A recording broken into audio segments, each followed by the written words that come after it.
Mike's Daily Podcast. episode 1357, I am Mike Matthews, broadcasting from Cafe Anyway, located somewhere in Podcastro Valleyton. Today, here we are, Cafe Anyway, the last place on earth. And today, we shall hear from the wonderful Madame Rootabega, Valentino, and Bison Bentley. Mike's Daily Podcast. And we will get to a brand new segment called What? Mike's Daily Podcast. That's the thing. Hey, I was watching C-SPAN as I tend to do on the weekend, and I saw the lovely Condoleezza Rice, and she could be my best friend, but she has to do the politics thing and teach at Stanford University. I think I should be, and me and her could date and be so happy. We could date, she and I, even though I think she's like 12 years old. Mike's Daily Podcast. 14 years older than me, I think, is my assumption. She seemed very nice, though, and I would like to be Mike's the husband Daily of a politician. Podcast. That appeals to me right now. Yeah! I see how Melania handles it, and I said I could be like a male Melania. I could be a Michaelania. That's what I'll be. And hey, so I was walking Basil the Boxer with the lovely lady Katie again today, and she and I were discussing how I've been so angry on the podcast, and she agrees, she concurs with the lovely Sylvia. Look who just walked in. Just now. Right now. Hello, my goodness, Madame Rootabega, and yes, your eyes so angry. Why are you so angry? Well, I don't know. Look who else walked in. Hello, Mike. This is Valentino, the parking attendant. And this is Bison Bentley. Do you know that? Mike, I think all of us, it's scary, because we all have to deal with anger today. Yeah, anger. Do you know that? I work with a guy who's angry all the time. Don't know why you got to be angry all the time. It's a song by Tim McGraw and Faith Hill, doing a Bruce Robison, Kelly Willis song. Oh, I miss my country.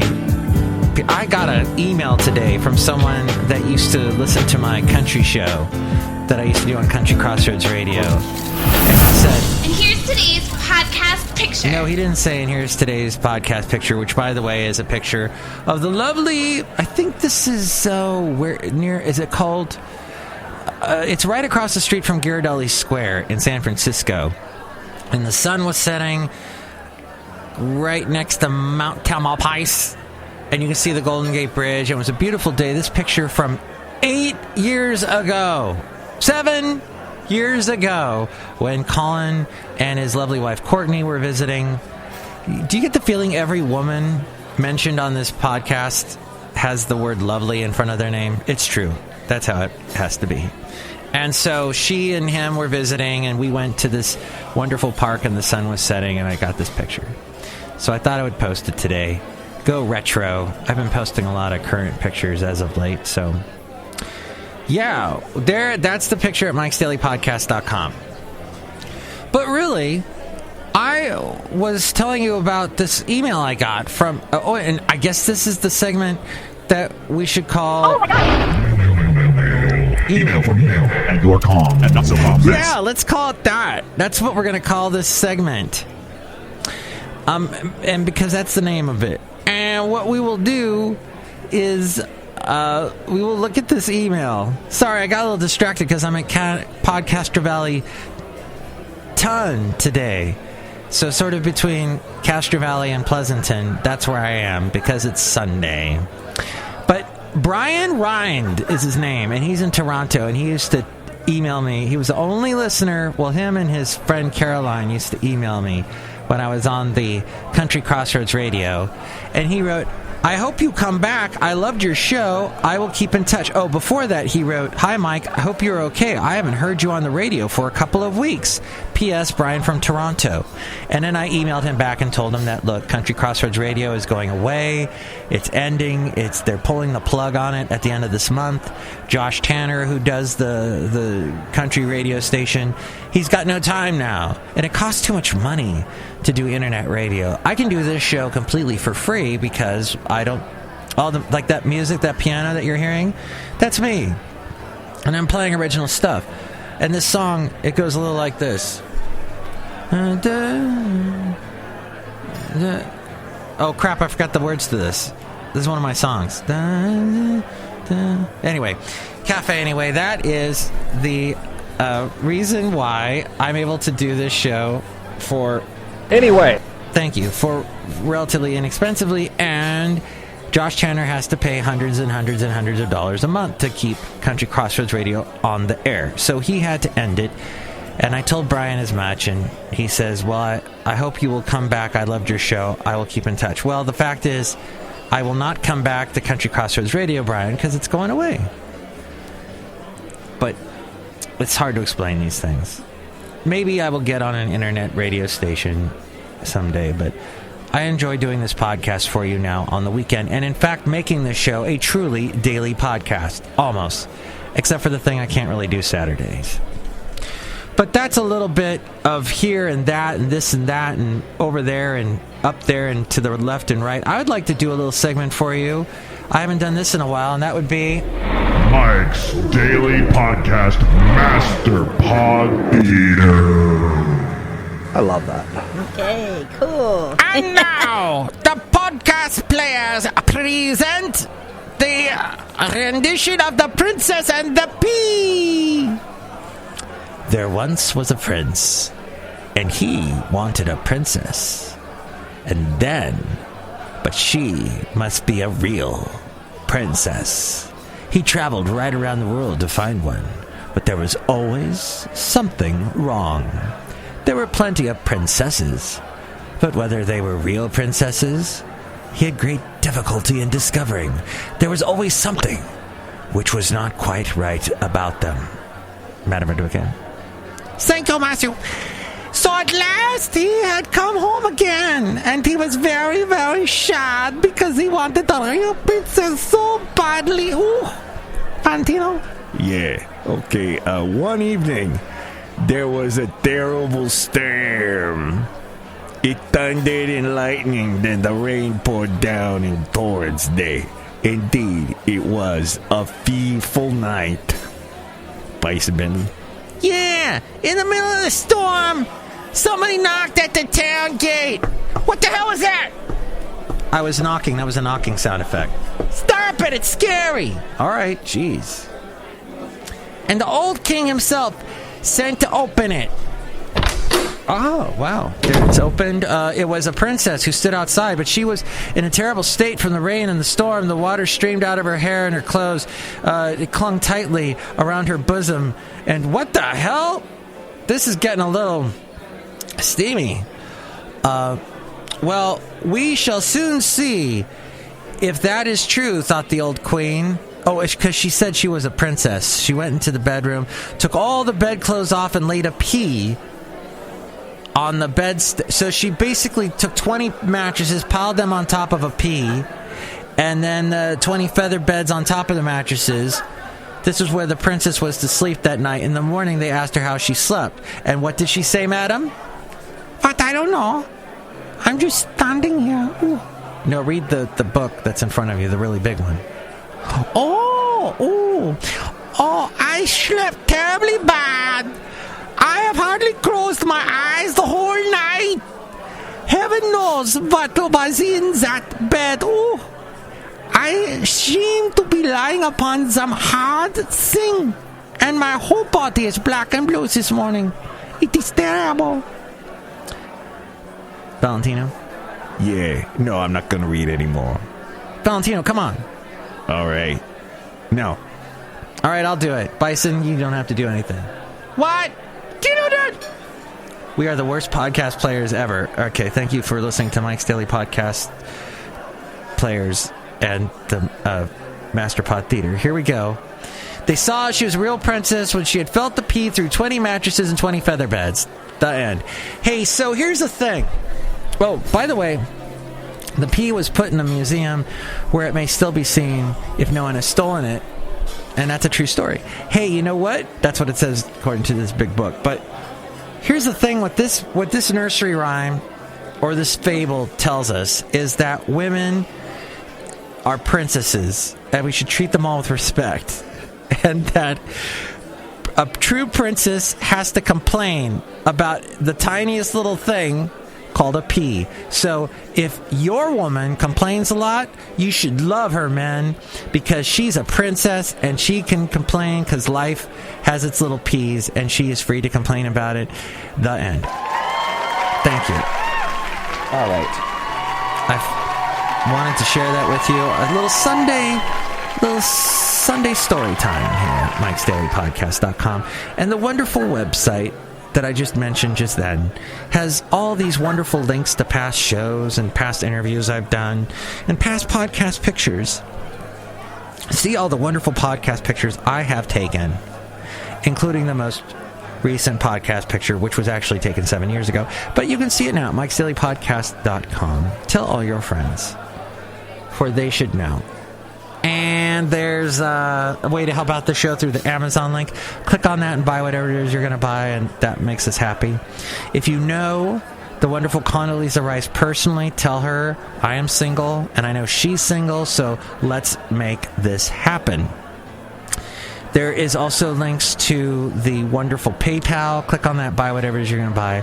Do you think Condoleezza Rice will date someone who hosts a liberal podcast? Sure. Make that happen. MIKES-DAILY-PODCAST.com. And you can call me at 336-MM-DAILY. That's 336-MM-DAILY. Rings me right here at Cafe Anyway, the last place on earth. Now let's get to the segment called... What? Yeah.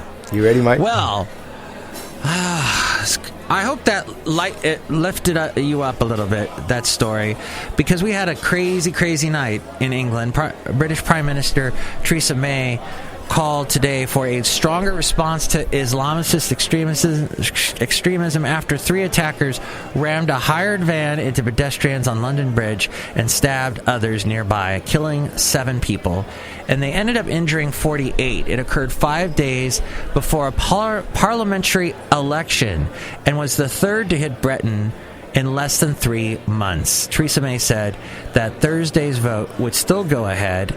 It is time to say enough is enough, the Conservative leader said outside her Downing Street office where British flags flew at half-mast. She said, "We cannot and must not pretend that things can continue as they are." She called for a beefed-up counter-terrorism strategy that could include longer jail sentences for some offenses and agreements to regulate cyberspace. A Canadian national was among those killed, said Canadian Prime Minister Justin Trudeau. None of the dead were identified by name. French and Australian authorities said nationals from their countries were also among those injured. Police shot dead the 3 male assailants in the Borough Market near London Bridge within 8 minutes of receiving the first emergency call shortly after 10 p.m. local time. Mark Rowley, head of a counterterrorism police unit, said 8 officers had fired about 50 bullets to stop the attackers, who appeared to be suicide bombers because they were wearing what turned out to be fake suicide vests. The situation these officers were confronted with was critical, a matter of life and death, said Mark Rowley. The 3 armed men wearing what appeared to be suicide belts had already attacked and killed members of the public and had to be stopped immediately. A member of the public received non-critical gunshot wounds during the incident, he said. London police arrested 12 people in the Barking district of East London in connection with the attack, and raids were continuing there. A Reuters photographer saw another raid take place nearby East Ham. And this is less than 2 weeks after a suicide bomber killed 22 kids and adults at a concert by Ariana Grande in Manchester. In March, in an attack similar to Saturday's, 5 people died after a man drove into pedestrians on Westminster Bridge in central London and stabbed a policeman.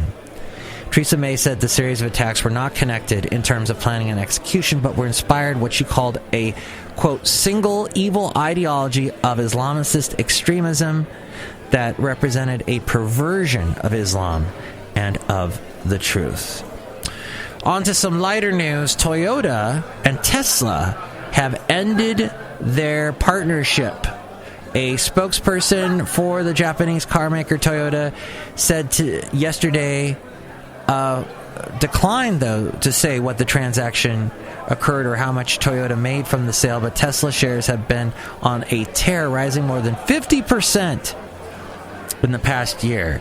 Toyota owned 2.3 million shares in Tesla in March of last year, and its stake was valued at $480 million at the time, according to the most recent disclosure from the company. The two companies teamed up in a 2010 operation to create electric vehicles. Toyota took a $50 million stake in the maker of electric cars and SUVs. In return, Tesla produced components for the battery-powered version of the RAV4 crossover sport utility vehicle. Now, you may recall, we're all crazy. Like, Tesla's doing really well. Electric cars are doing so good. It doesn't seem that long ago. In fact, it maybe have been just a little over 10 years ago, if that they were proclaiming the death of the electric car. There was a movie that had a title that said as much, featured Ed Begley Jr. conducting a funeral somewhere in Hollywood, and he gets up and he eulogizes about the electric car. He, of course, was one of the first early adopters and drivers of electric cars, and I, in fact, had the chance to meet him. I think it was around the time that movie came out. He was in Ventura, where I used to live. He was downtown. We were doing a big street fair down there, and we had a little section. One of the streets had all these electric and environmentally conscious vehicles. A couple of, for example, a vehicle you don't hear much about these days, biodiesel. People back about 10 years ago were making a lot of biodiesel for their biodiesel cars. They were getting the oil from places like McDonald's and turning that French fry oil into diesel in their garages. Well, this did not seem to be the type of thing that was that easy to do. And I don't know if you know, your neighbor has their garage filled to the gills with Christmas decorations and crap. Nobody's got the room in their garage to do this sort of thing. So that kind of went by the wayside. Although when I was in Germany in 2009, I remember the gas stations there had biodiesel at the pump. And I almost put biodiesel into a diesel engine of my rental car, and I almost had to pay a frickin' ton of money to repair that car. That would have sucked. Luckily, at the very last second, I decided not to put biodiesel into the car. It was the best decision I ever made. My then wife and here's something Sylvia said to me. You mention your ex-wife all the time. Sorry. I spent 15 years with her, okay? I'm going to mention her. That's just how it goes. I'm 48, 15 years of my life. You do the math. That's a huge chunk of my life. So I'm going to mention her from time to time. It's just going to happen. So deal with it. Anyway, my then wife and my mom were with me on this trip, and neither one of them knew if I should put biodiesel into the car. So it was a good guess not to do it. So if you are in Germany and you're driving a diesel car, which you are more than likely going to do because they don't use gas that much there, you will be putting regular diesel into your car unless you've been told at the car rental place that it is a biodiesel car. If it's a biodiesel car, I believe you'll only be putting it's a different type of engine. At any rate, the electric car is doing really well. It's the point of the whole thing. And now, another story about Toyota, and that is they're doing a flying car. A startup backed by Japanese automaker Toyota has developed a test model that engineers hope will eventually develop into a tiny car with a driver who will be able to light the Olympic torch at the Tokyo Games. They're coming up in 2020. For now, however, the project is a concoction of aluminum framing and 8 propellers that barely get off the ground and crashes after several seconds. According to the Associated Press, Toyota has invested 42.5 million yen, which is about $386,000, in startup Cartivator Resource Management to work on SkyDrive. At least at a test flight Saturday in the city where the automaker is based, the gadgetry about the size of a car and loaded with batteries and sensors blew up a lot of sand. It blew up a lot of sand and made a lot of noise. It managed to get it about as high as eye level for several seconds before tilting and falling to the ground. Basketballs attached to its bottom served as cushions. After several attempts, the endeavor had to be canceled after one of the covers got detached from the frame and broke. Okay, it may be a while before we get to Back to the Future type flying cars. But in other movie news, since I just mentioned a movie, Patty Jenkins directed Wonder Woman, and way to go to her. She has a milestone that she is now in the history books because she is the first woman director of a blockbuster to surpass, conquer the milestone of a $100.5 million debut. And the first solo female superhero film in over a decade, and the first superhero movie, period, directed by a woman. And it has broken the glass ceiling for female directors and stomps on Iron Man with its $100.5 million debut. That's the second time in the Fest's 70-year history. What Fest are they talking about? Okay. Well, anyway, it's doing very well. And several people that I know on Facebook said it is the best DC movie ever. So, wow. Wow, shuts wow. Oh, that's not the name of the segment. It's what? And here's our final what story, and that is SpaceX launched its first recycled cargo ship to the International Space Station yesterday. Yet another milestone. Talking about milestones, in its bid to drive down flight costs. After a 2-day delay caused by thunderstorms, the unmanned Falcon rocket blasted off, carrying a Dragon capsule that made a station delivery nearly 3 years ago. When this refurbished Dragon reaches the orbiting lab tomorrow, it will be the first returning craft since NASA's now retired shuttles. The first stage booster flown yesterday afternoon was brand new and is now the custom, and returned to Cape Canaveral following liftoff for a successful vertical touchdown. The Falcon has landed, said SpaceX Mission Control from the company headquarters in Hawthorne, California. Hawthorne? Oh my God, I didn't know that's where they were located. Wow. Hawthorne. My mom used to have a part-time job in Hawthorne, California, and I was just a kid, like 1 or 2, she would take me there while she did paperwork and bookworking.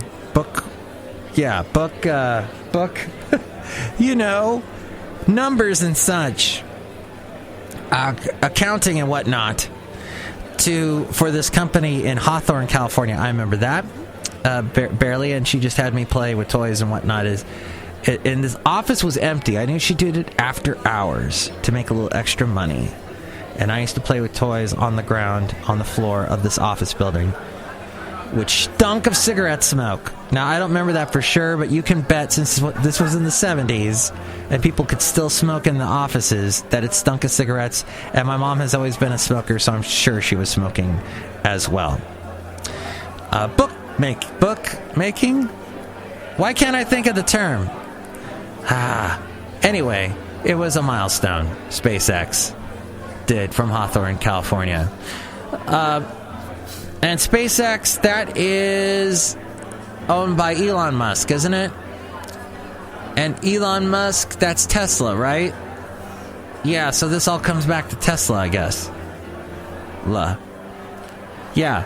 SpaceX chief Elon Musk tweeted early Sunday morning, this morning, it's starting to feel kind of normal to reuse rockets. Good. That's how it is for cars and airplanes, and how it should be for rockets. As we go outside of Cafe Anyway, where we bring you Mike's Daily Podcast somewhere in Podcastro Valley, thank you for listening to the Sunday show.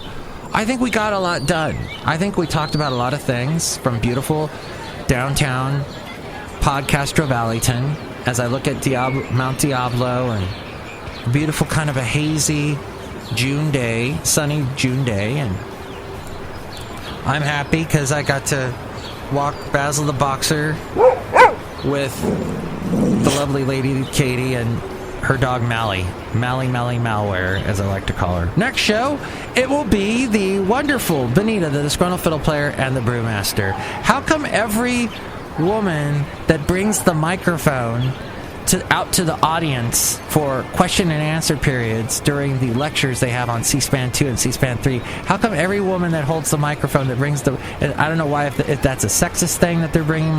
It has to be a woman that brings the microphone out to the audience. I don't know. But they're always beautiful. Beautiful women. I don't know. We'll have to ask Condoleezza Rice. Mike's Daily Podcast is written and produced and performed by Mike Matthews. His podcast is super easy to find. Download or listen to his show and read his blog at MIKEs-DAILY-PODCAST.com. Email Mike now at MIKEs-DAILY-PODCAST@gmail.com. See you tomorrow. Bye!